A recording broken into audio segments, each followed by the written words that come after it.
Dear Masters, Dharma practitioners, and everyone gathered here, welcome you all, Amitabha.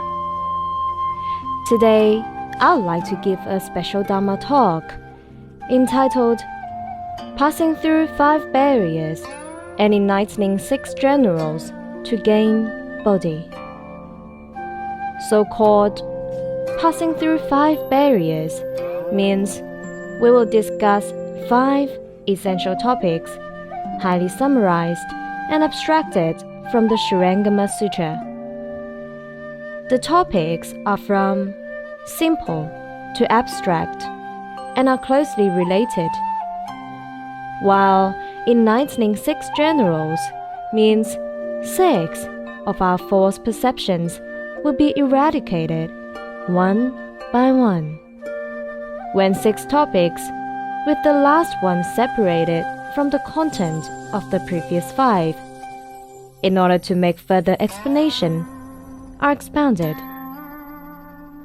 To gain Bodhi means once you understand the truth, you will be enlightened and accomplished in the moment.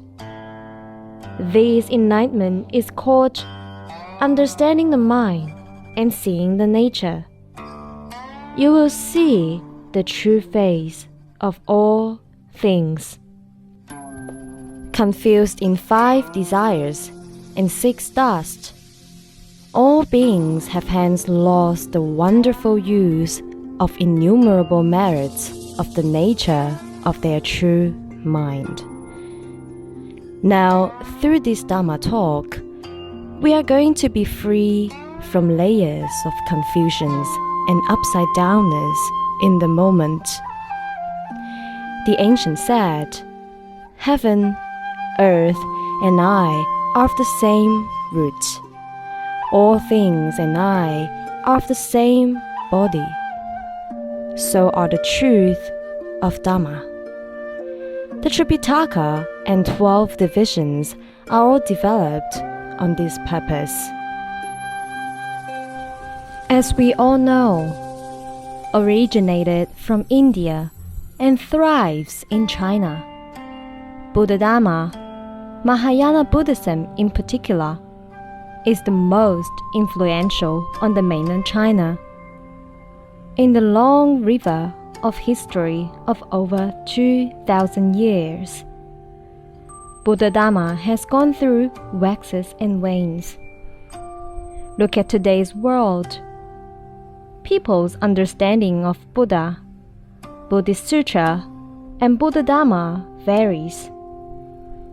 As mentioned in the Sutra, we are now in the Dharma ending age, and in the evil world of 5 turbidities.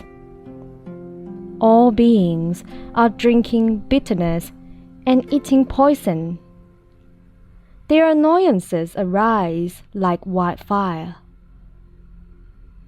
As many false teachers as the sand of Ganges pretend to teach the Dharma. As a result, in the long history of the inheritance of the Buddha Dharma, the truth has been distorted gradually. Truth is taken as false views and vice versa. Note that this is by no means alarmist. Everyone can feel it. Living in an age lack of belief, there are a great number of people who not only believe in no Buddha themselves, but also verbally attack those who mention Buddha Dharma. In their eyes, chanting and worshipping Buddha by practitioners are all superstitious. Is it indeed superstition? What is authentic Buddha Dharma? I hope we adopt an attitude of seeking truth from facts and putting down all kinds of fields in Dharma practice, so we can discuss the truth of Buddha Dharma together. There is a saying in Buddhism, from ancient times that the Lotus Sutra is to attain Buddhahood. The Shurangama Sutra is to achieve enlightenment. It is beyond controversy that the Lotus Sutra and the Shurangama Sutra are the kings of all sutras, the wisdom life of all Buddhas, and the last will of Sakymuni's nirvana. So, the real purpose of each Buddha's manifestation is neither to teach us how to burn incense and pray, nor to meditate and set animals free, nor to chant, but to reveal the truth of the universe and life. Where do we come from? How about animals? And the sun, the moon and stars, mountains and rivers. What on earth is wind, cloud, rain, or fog? Why there's good and bad smells, bitter and spicy taste. Among the sky above my head, the ground under my feet, and me. Which one is the biggest? Why? What's the connection between me and everything? What's their relationship to each other? How many Buddhas, people, dogs, mud, trees, wind, and drops of rain are there throughout the cosmos? Pay attention here. These questions seem very simple, right? Actually, they are the hardest, so hard that they are still beyond the reach of our understanding, regardless the numerous incredible inventions people made with science and advanced high-tech achievements of various kinds. So hard that they are, and they will be far beyond us. Because the so-called exploration in science is always produced by the false mind. This is the root of samsara. We will talk about it later. The falseness continues to arise without respite. Without respite means ceaseless. It piles up one after another. If we want to use science to explore the entire universe, the only way is to learn Buddha Dharma. Return to the light and illumine from within.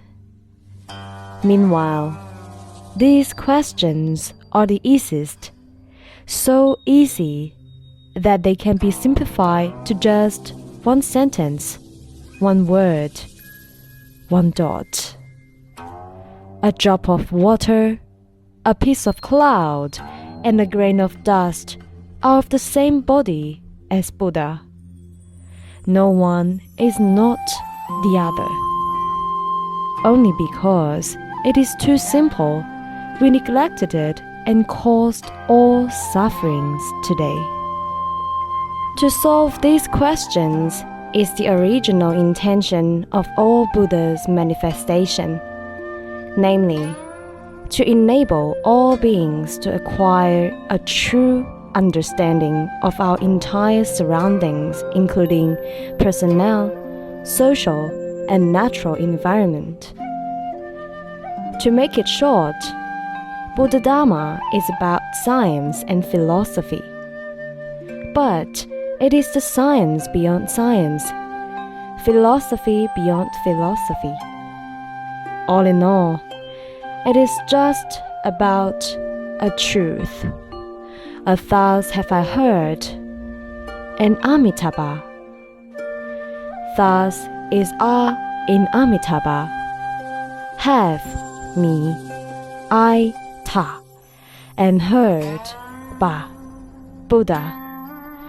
thus have I heard is Amitabha. If you get the meaning of thus have I heard, everything will be achieved and you won't achieve if not.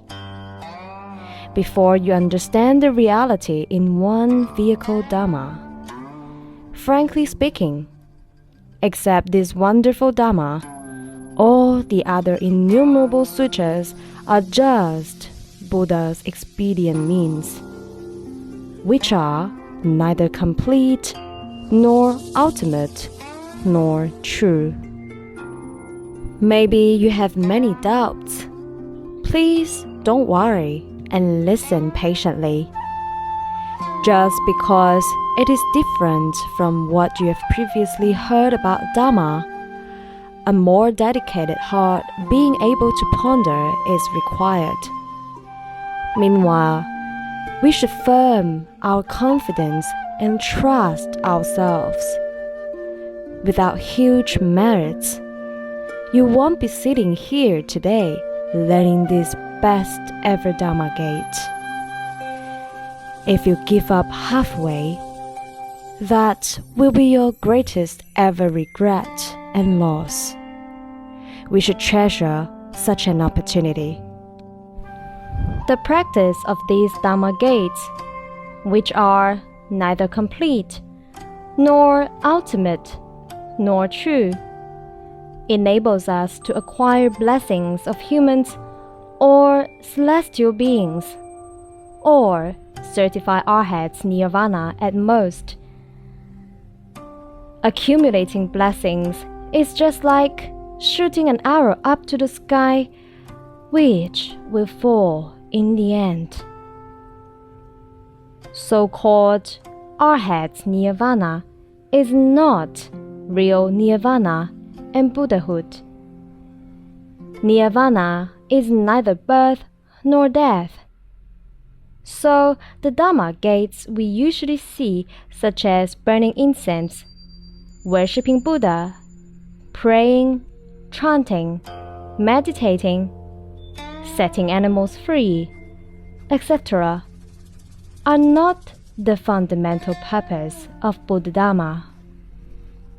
While practicing the true Dharma, or various names of one concept, like ultimate teaching, one vehicle, reality, perfect teaching, or definitive teaching, will be free from all the worries of birth and death,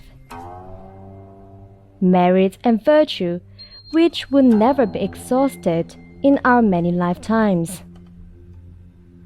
However, for the person who is enlightened, the various good deeds he does, including above-mentioned chanting and meditating and so on, are all merits and virtues. There is a fundamental difference here. With what I said, you don't have to worry anymore, because I resolved to let those non-Buddhists be able to believe Buddha here today, and he can certify that he is enlightened in the moment. You will find yourself in an entire new world and obtain all of a sudden a complete understanding of perfect teaching. Some of you may even determine to strive to the end preaching this truth from today. Confucius said, having heard the Tao in the morning, one can die in the evening. Seeking the truth, practicing the truth, and preaching the truth, these are the highest pursuit. Considering the fact that some of you believe in no Buddhism, and most of you are still in the stage of superstition, so today's teaching will be divided into 2 steps. The first step, more like wiping out religious illiteracy, is called elimination of religious illiteracy on Buddhism. which will help us to have a general idea about the basic of Buddha Dharma. The second step, beginning with the essence of Buddha Dharma, is passing through 5 barriers and enlightening 6 generals to gain Bodhi.